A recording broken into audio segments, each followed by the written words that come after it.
Hi everyone, my name is Jin, and I'm going to talk a little bit about Googlebot and web hosting. As many of you probably know, before Google can index a page and serve it to the users, we had to crawl the page and render it.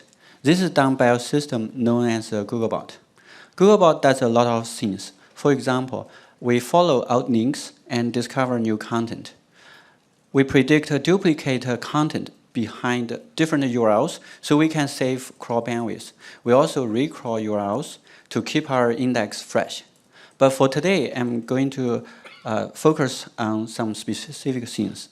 First, I will share some of our observations, how web hosting has evolved over the years. Next, I will talk a little bit about robots.txt fetch and also our crawling rate. This is a graph that shows the HTTP server popularity over the years. Popularity here is defined as the percentage of websites that are served by a particular HTTP server. We can see that Apache started out being very popular. About 10 years ago, more than 70% of the websites are served by Apache. But this number has been dropping over time. Now Apache is serving about like 35% of the websites. On the other hand, Nginx has become really popular. 10 years ago, it was serving very few websites. Now it's serving about 40% of the websites.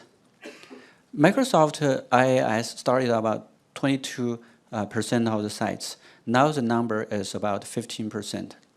There are a few other HTTP servers. I'm not going into the details.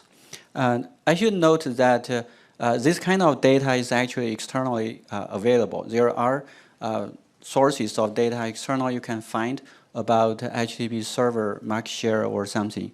So the numbers will differ a little bit with what we see here, but we find that the general trend is consistent.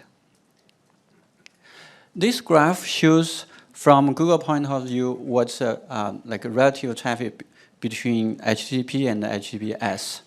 10 years ago, almost all of our crawling traffic is HTTP. But in the last several years, HTTPS has really picked up. Today, about 75% of our crawling traffic is HTTPS. HTTP only accounts for about 25% of the traffic. Now, on the one hand, we see that the web has become really more secure. But on the other hand, we can see there's also still quite some room for HTTPS to grow. This graph shows the average URL download time seen by the Googlebot. So we can see about 10 years ago, to download a web page on average, it takes about 800 milliseconds. Today, the number is about 500 milliseconds. Of course, these numbers are specific to Googlebot, but I think the general trend seems to indicate that networks are getting faster, servers are getting faster. That's good news because in the same amount of time, Googlebot can download more web pages. Now, let's switch gears and talk a little bit about robots.txt, which has been mentioned in multiple previous talks.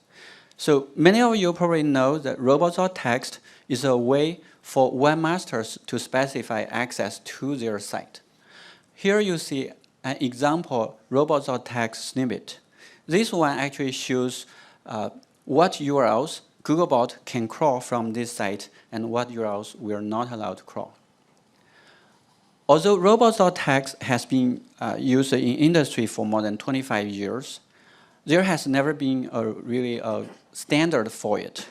This creates some issues because the same robots.txt may be interpreted differently by different search engines. That's why in the past year, my team and the webmasters team here at Google, we work together and we also work with Bing to propose a draft standard to IETF. Once this becomes a real standard, hopefully there's no more ambiguity in terms of how robots.txt can be interpreted. Now, when Googlebot is crawling the web, before we crawl every single URL, we have to check it against the robots.txt. In order to do this, we have to fetch the robots.txt itself, and this fetch can fail.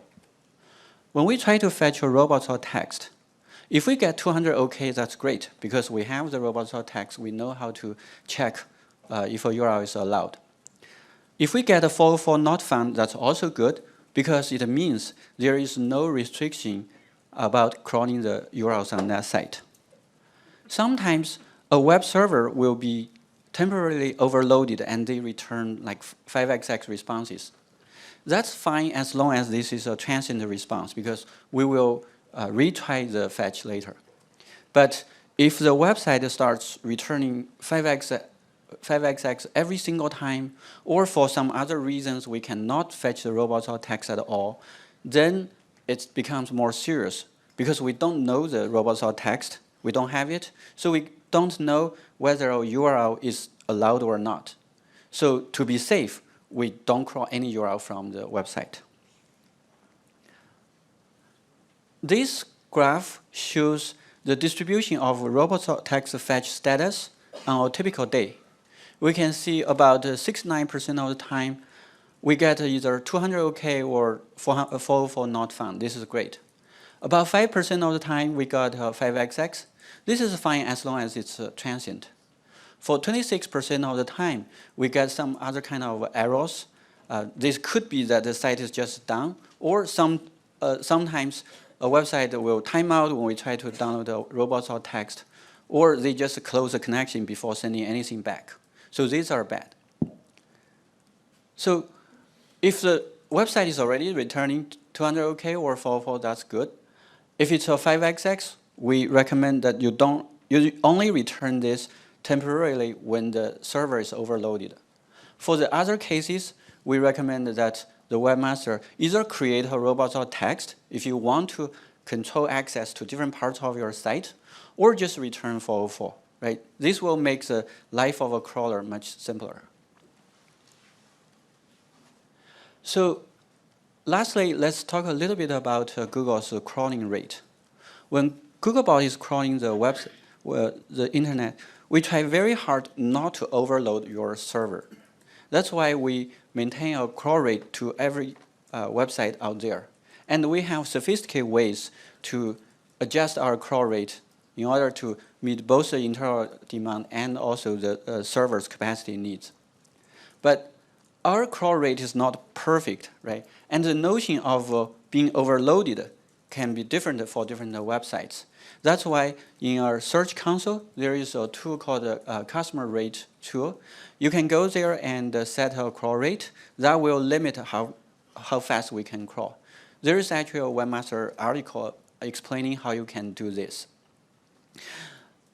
But we should caution that just because you set a customer crawl rate, that does not trigger more crawl. Sometimes the webmaster may have a misunderstanding. They want Googlebot to crawl more, so they try to set a higher number. This does not work. It will not trigger Googlebot to crawl more URLs because the actual crawl rate determined by many things. Sometimes when you set a customer crawl rate, it may actually accidentally reduce your crawl. Recently, we have a news website in some Asian country. They contacted one of our webmaster team members at midnight, and they complained about their crawl rate drop. Turns out they set a customer crawl rate a few days ago. So for these kind of reasons, our recommendation is in terms of Googlebot crawling rate, please leave it to Google unless your website is being overloaded. That's all I have today. I hope you find this interesting. If you have any questions, feel free to reach us through the Webmaster Forums channel. Thank you.